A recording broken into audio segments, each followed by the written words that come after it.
Do your patients feel pain in their shoulder or chest when doing the bench press, even though their technique seems correct? Where could this be coming from? This symptom is more common than you might think, especially in people who train regularly and repeat loaded pushing movements.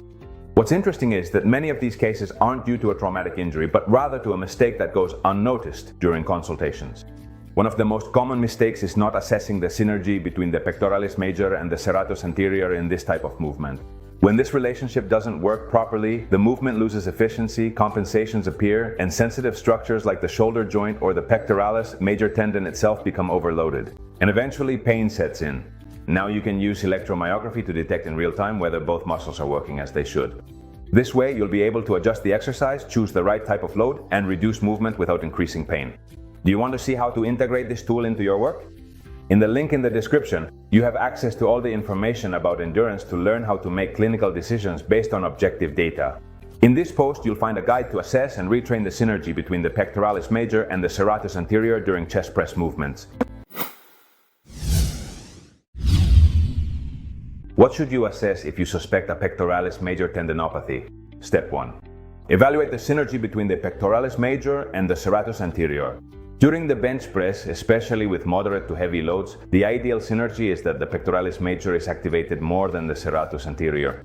As you know, the pectoralis major is the main driver of the movement and generates the pushing force. The serratus anterior stabilizes the scapula during arm movement, maintaining posture and the efficiency of the motor pattern. When the serratus does not stabilize properly, the pectoralis loses efficiency and other structures, such as the anterior deltoid or even the elbow flexors, compensate. The result? Greater overload and lower performance. Let me show you a real case, a patient with pain and a diagnosis of pectoralis major tendinopathy. When analyzing the bench press movement with EMG, we observe the following. The right pectoralis major is activated much less than the left. The right serratus anterior is activated much less than the left. This leads us to a very clear conclusion. The problem was not just the tendon, but the entire motor pattern of the push was altered. Both the main force generator and the key stabilizer were underactive on the symptomatic side. How can we effectively retrain this pattern?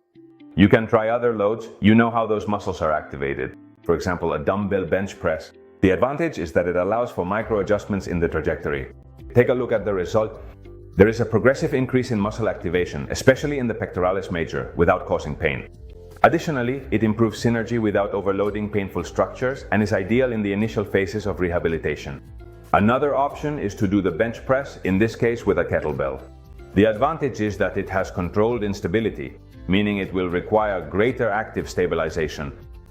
So what is the expected result? Greater activation of the serratus anterior. Take a look at the results. The patient is forced to control the load, integrating the serratus anterior more effectively. This is useful for progressing toward a more stable pattern in functional exercises. And what role does electromyography play in all of this? Electromyography will help you improve the way you assess and correct this type of injury.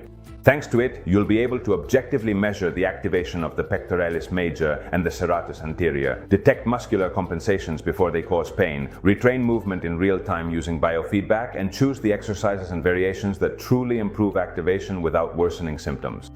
Therefore, sometimes it's not about eliminating an exercise, but about adjusting how it's performed. A simple variation in the load, whether using dumbbells, kettlebells, or a better understanding of the muscle pattern, can make the difference between perpetuating a tendinopathy or efficiently retraining movement. And if you want to make clinical decisions based on data, not assumptions, electromyography is your tool. See you in the next post.